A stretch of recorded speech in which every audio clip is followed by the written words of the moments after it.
Hello there and welcome once again to The Verdict. Mick Cornett with Kent Myers. We're here every week meeting interesting people and dealing with topical issues, and today's guest has topical issues, and he's also a wonderful friend of this show. Indeed. Chancellor Glen Johnson, the Chancellor of the Regents for Higher Education, is going to join us again for another appearance on The Verdict. We're always glad to have him because it's always interesting. He's a good guy, and he's always got some fascinating things going on. As we said at the end of our last show last week, higher education in Oklahoma has about $1.9 billion budget. The Chancellor is in charge of watching how that's spent, along with his regents, of course. And when those monies diminish, why, something's got to happen. We're going to be talking to him about that and other things that are going on in higher education. Glen Johnson, our guest today on The Verdict. We'll be right back.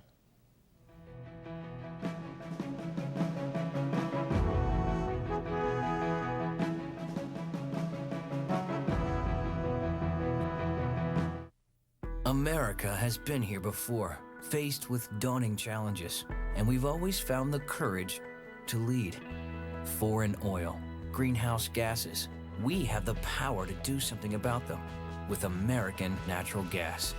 Chesapeake is forging ahead, converting our fleets to clean-burning natural gas vehicles, encouraging others to do the same. Welcome to America. Chesapeake, America's champion of natural gas. Wilsey, Meyer, Eatman, Tate. We're accountants. We do taxes, business valuations, estate planning, and consulting. And we're right here in Oklahoma, working with the owners of small and medium-sized businesses. Steve Wilsey and Stuart Meyer have the resources and the experience.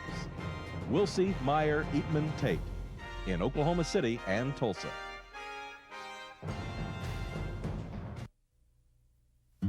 Bow my head to pray. I know you hear each word I say. I'm pouring out my heart to you like water. I have faith, I have faith, I have faith in you.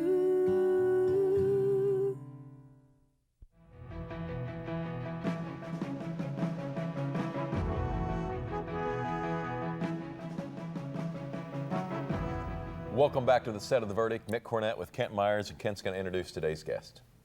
Today we're really pleased to welcome back an old friend to The Verdict, Dr. Glen Johnson, the Chancellor of Higher Education here in Oklahoma.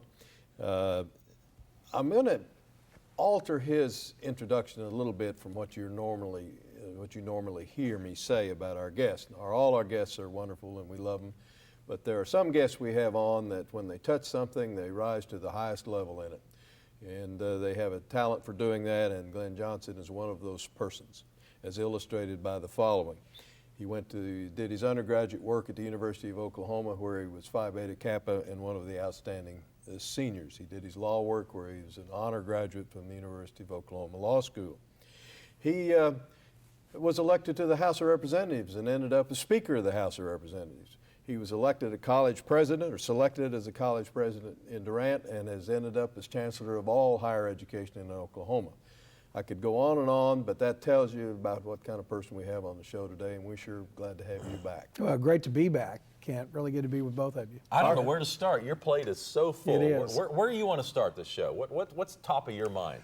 Well, I guess the budget's always the dominant issue, and it's going to be another tough year. So you're getting squeezed just like all the other funding apparatus of the state? We are, Mick, but by the same token, I think we've been successful in making the case that they shouldn't cut across the board, but Governor Fallon and her budget recommendations differentiated and recommended a less percentage cut for higher education, which we appreciate. But still, we're on our third consecutive year of budget cuts at a time when our enrollment has increased historically more than it ever has in the history of our state system. I guess that's the good news. So what you're news. telling me is that more students are enrolling in universities in the state of Oklahoma. Exactly. We have, over the last 4 semesters, we have had a record historic increase. We today have 15,000 more students on campus than we did 2 years ago. So it's been really a phenomenal increase. You know, mayors are presented with all sorts of data, and one that's currently being distributed pretty hard is that if you look at the percentage of college graduates in your community, there's a direct relationship to the average income in your community. Now that's not, you know, a complete disconnect. People might have assumed that, but it's being validated over and over and over again. And so now what you have is metro areas trying to figure out how they can attract and maintain those college graduates. Every state that has a higher percentage of their citizens with college degrees to a state are the states that have the higher per capita incomes and the stronger economies. So it's where we need to be. And I think students and parents are recognizing in this down economy that if they're going to be successful, they need to have a college degree. At a place like Oklahoma State University or University of Oklahoma, just what percent of their total revenue would be given to them by the legislature through appropriation? It's gone down, Kent, over the last decade. Right now, it's at about 50%. So about half of the total revenue comes from the state by way of state appropriation, and then the balance of that comes through tuition and fees, private funds, federal funds, and other sources that the institutions have at their for their use. Can I focus on that other half, not the state appropriated money, but the other half? Have you seen an increase or a decrease in that in the last 2 or 3 years? Well, of course, we have tried to toe the line, and I think it's something where we need to acknowledge the fact, go back 2 years when states like California and Georgia were literally increasing tuition 28 and 30%. In 2009, we froze tuition. We were one of only 2 states in the country to do that, based on discussions with the legislature and governor to not cut higher education, but actually to give us a slight increase in our appropriation. Then last year, we had what I think everyone would say was a very moderate 5% increase. So when most states have been in double-digit tuition increases over the last 3 years, essentially Oklahoma's increased at 2.5%, which puts us now where competitively we're one of the lowest in the nation, which we think is a selling point. On the other hand, you can only do that to a certain extent, or you start eroding the quality and the great product that we have with our academic programs. We mentioned that more people are enrolling in college. Which specific colleges are you seeing the greatest percentage of increases? Mayor, interestingly enough, over the last 3 years, the largest percentage increase has been at our 2-year community college level. Not to say that our regional universities and the University of Oklahoma and Oklahoma State University have not had increases, they have, but the largest percentage increase comes at our 2-year community college level. So are these young people who might have just missed out on the chance for a post-high school education before and they're more involved, or are you seeing adults going back to school? Well, we're actually seeing both. We're seeing students coming right out of high school. We're seeing some that may have started, stopped, and come back. And then we're marketing to the adult student. We have an initiative, an adult degree completion initiative called Reach Higher, that we now provide that opportunity and that degree both at our regional university level and our 2-year community college level, where students can go back, adult students, and get a combination of face-to-face instruction, online instruction, a degree that's frankly tailored to their needs. They work, they have different issues than a student that will go right out of high school, and it's been very successful. We think the adult student, our goal is to have more college graduate. The adult student is one of the key ingredients to making that happen. Is there any trend line telling us whether we are indeed, over the past 5 years, we'll say, having more college graduates than we did in the past? We are absolutely, Ken. In fact, we just I brought some data together a few months ago. We have increased in Oklahoma the percentage of degrees earned in this state by 27.5% over the last decade, which puts us in the top 10 states in that percentage increase. Now, we still have work to do. We have more to do. We're still below the national average in that category, but with this kind of an increase, we're closing that gap rapidly. And certainly our goal will be not only to meet the national average, but ultimately to exceed it, and we believe that we can. How are we doing at retaining our top high school students? Are we able to keep them at our state universities, or typically are they looking for education outside the state? Well, actually, we've done an even better job in bringing those students to the state through a variety of scholarship programs. We've got our academic scholarship program, which provides a very, very substantial scholarship for some of our best students. At the regional university level, we have a regional university baccalaureate scholarship. Of course, we have our tuition aid grants. We have a variety of private scholarships that all of our institutions over the last 10 years have understood they're going to have to raise more private money if they're going to be competitive. And so we have ramped up the scholarship opportunities significantly. And of course, our Oklahoma's Promise Scholarship is heralded by many as one of the best college access programs in the nation. Can you give us more information on that? Oh, you bet. It's started by the legislature about 15 years ago. If you meet the income requirements, the income requirements provide that parents must have an income level of $50,000 or below. If you meet that requirement, if you make a 2.5, if you take the core curriculum of subjects in high school, the 16 core units, and you are not a disciplinary problem, if you meet that criteria, and you have to sign on between the 8th and 10th grade to do this, if you meet all those components, the state of Oklahoma will pay for your college tuition. So it's a very, very significant program.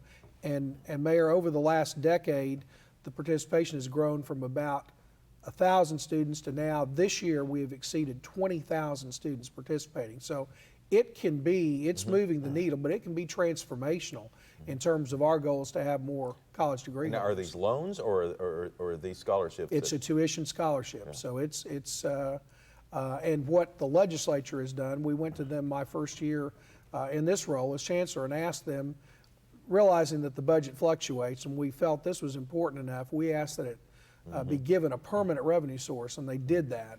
Now, literally the first item appropriated every year right off the top, even before the Equalization Board certifies the money available for appropriation, the money for the Oklahoma's Promise Scholarship comes right off the top, which symbolically sends a great signal. It seems to me from a big picture perspective, it probably pays for itself, because if you're going to have higher wage earners down the line, those are going to be taxpayers down the line, and you're going to have money coming back to the state, and it's really more of an investment than it is some sort of handout. It is absolutely an investment. As we've tracked it, these students, if you compare the scholarship students with Oklahoma's Promise to the general student population, they have higher ACT scores, higher high school grade point averages, higher freshman grade point averages. Their graduation rates are higher than the general student population, and over 90% of them will stay in the state and have jobs in the state 1 year out after graduation. So it's working. It's working very well. Chancellor Glen Johnson is our guest today in The Verdict. We'll be right back with more with Glen right after this.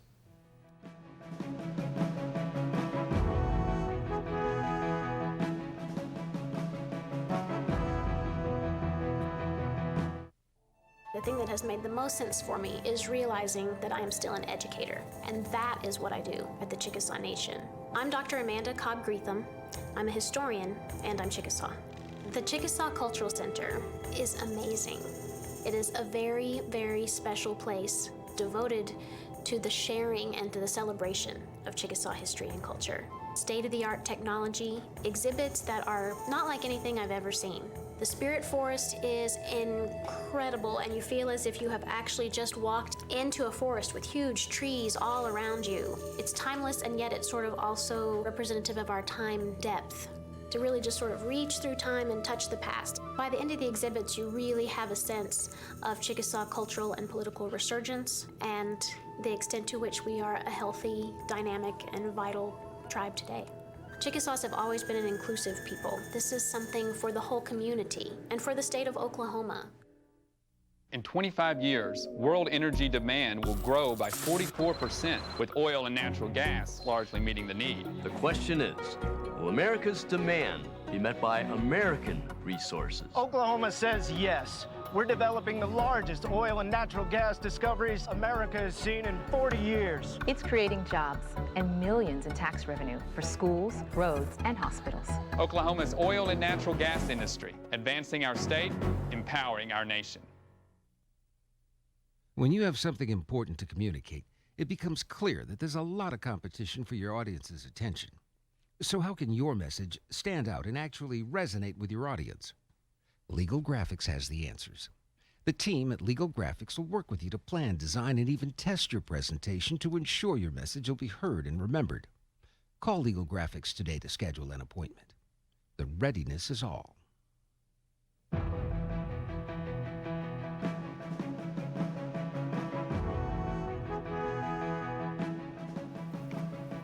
Welcome back to the set of The Verdict. Mick Cornett and Kent Myers. We're visiting with Chancellor Glen Johnson. Chancellor, I wanted to ask about the National Merit Scholar Program and Oklahoma's success or lack thereof, as the case may be, in getting these National Merit Scholars to attend higher education here in the state. Can you comment on that? I will, Ken. It's been tremendously successful. In fact, per capita, we have more National Merit Scholars in Oklahoma than any state in the nation at public universities. So it has been phenomenally successful. University of Oklahoma leads the way, but we have great participation from a number of our institutions in the system. And of course, these are the best and the brightest students. So it's a great program and one that's we're very, very proud of and proud to continue to provide funding for. And we hope we're able to retain them. We want to. We've asked the legislature for some additional dollars for the scholarship this year because it is that important. How competitive is it to get the best professors out there? Are universities competing? Oh, absolutely, Mick. It's very competitive, and we always have a concern with this budget downturn from the global standpoint. A lot of states are having trouble, but good professors will be recruited in environments like this. So it's very important that we keep our best professors in our state. Our endowed chair program helps us do that to a large extent because the money that's raised from the endowed chair program helps supplement or augment the salary that a professor may have. So it's used as an incentive, and it certainly works very, very well. And we've, of course, had a great deal of success with that program in the state. And the legislature and governor last year in a down budget year provided $100 million for us to put together a bond issue to address the backlog in the endowed chair program. Go over exactly how that works. I'm not sure everyone is familiar with how the endowed program works.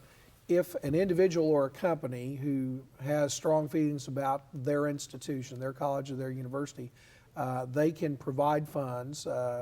It'll be matched 100% if the gift is $250,000 or above. And of course, we've just had some announcements this week.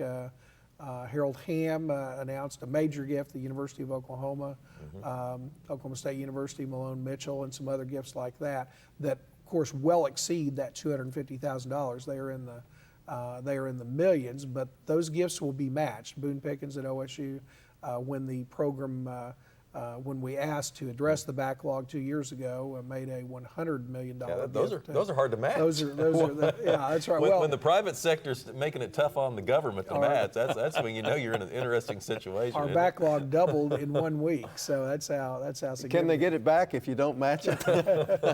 Well, we want to match it. That's the key. And again, the state's made the commitment.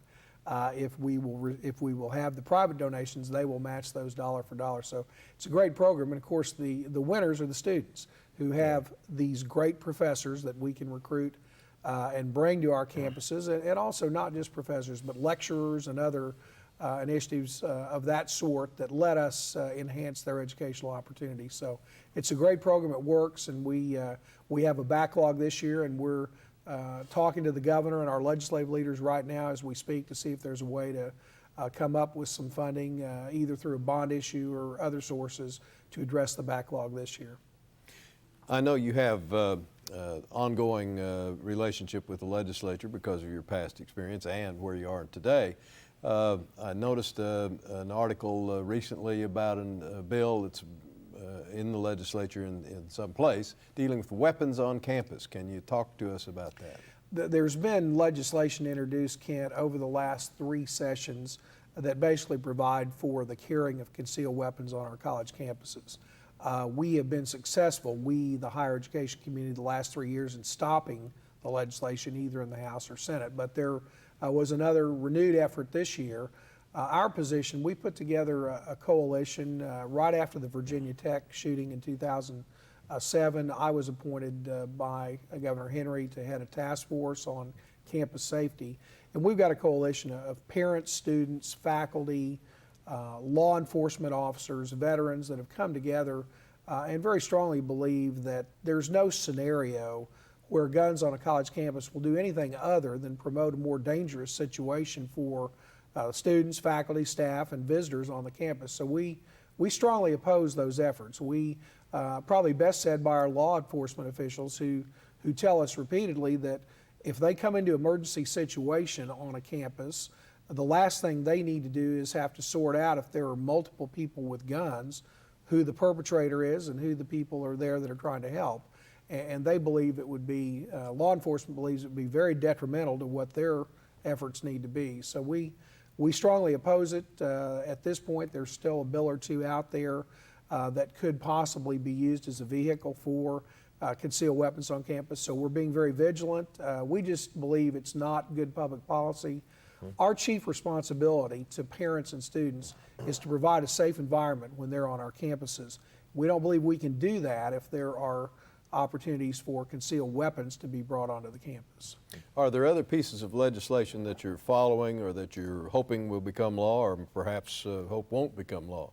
Well, there's a number of bills in the hopper. We've mentioned briefly our Oklahoma's Promise Scholarship. Yes. There's a couple of bills that will change some of the criteria there, reducing the amount. There's a second income check when the student starts college.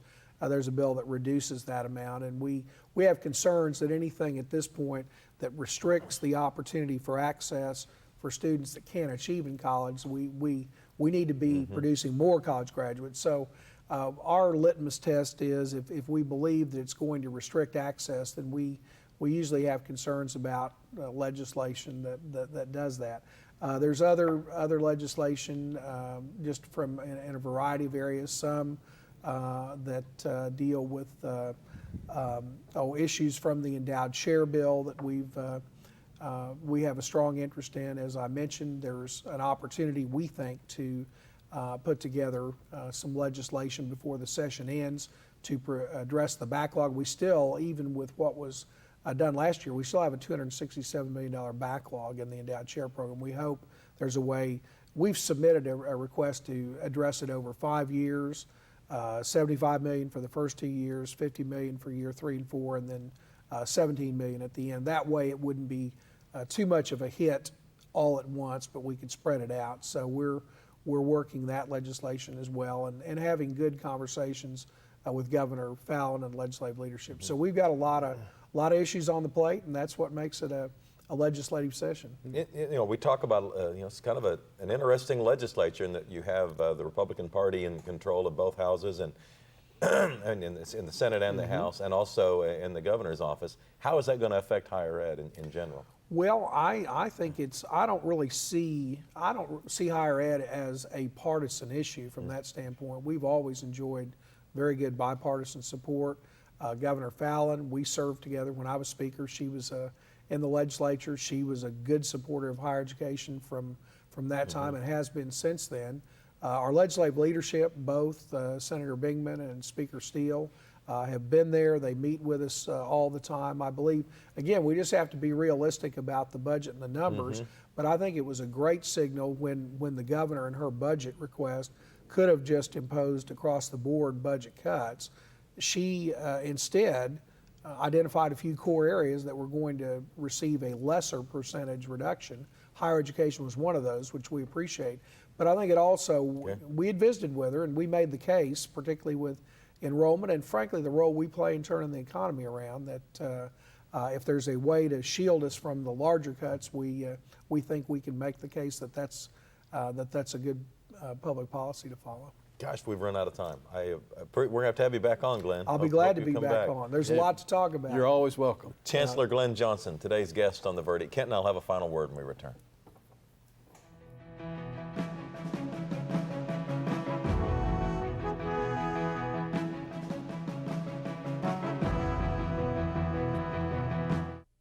All children deserve a life of hope and love, but sometimes they experience a life of pain, neglect, and abuse.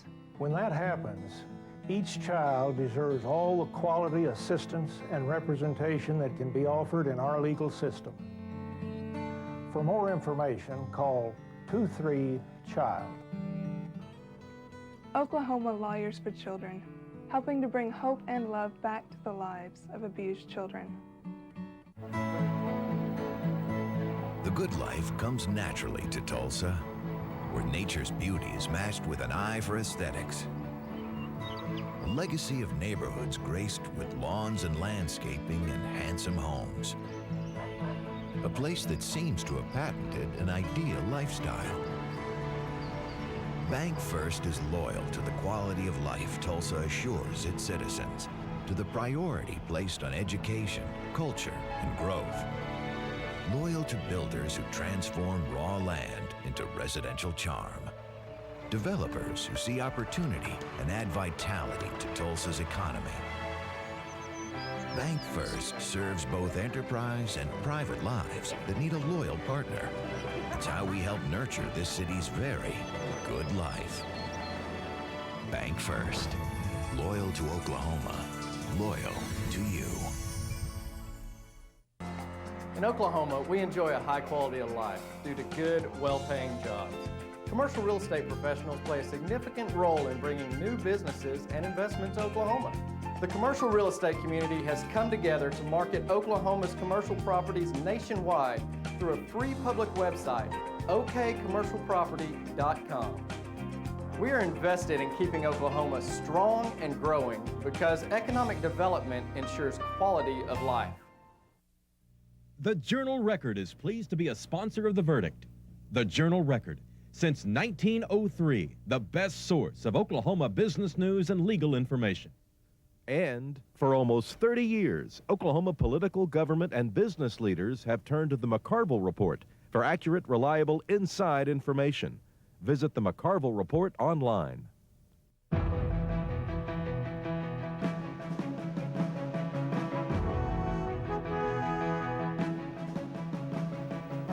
Welcome back to the set of The Verdict. Mick Cornett and Kent Myers wrapping up a show with Chancellor Glen Johnson. Always a good guest. He has lots of information, huge responsibility, but that higher ed system just seems to be in good hands and in as good a shape as it can be, all things considered, with the budget. Oklahoma's educational interest is certainly increasing, and then there's the pre-K issue that we're doing pretty well on. Yeah. There's the K through 12 issue that has some successes and some not so successes, but the higher ed, I tell you, it seems to be heading in the right direction. Well, it does we indeed. have great leadership in that area. Great leadership, great at the professor level all the way up.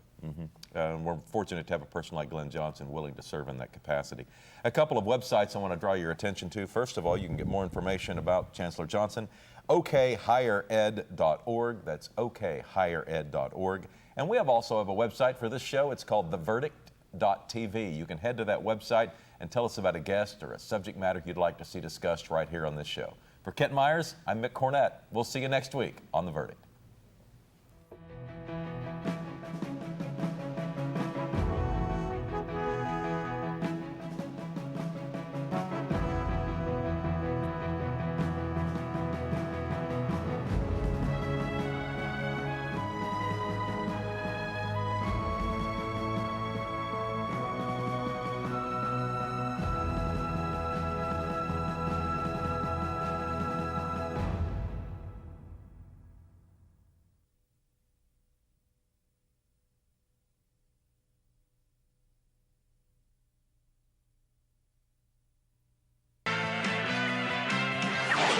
The preceding program was produced exclusively for the Cox Channel.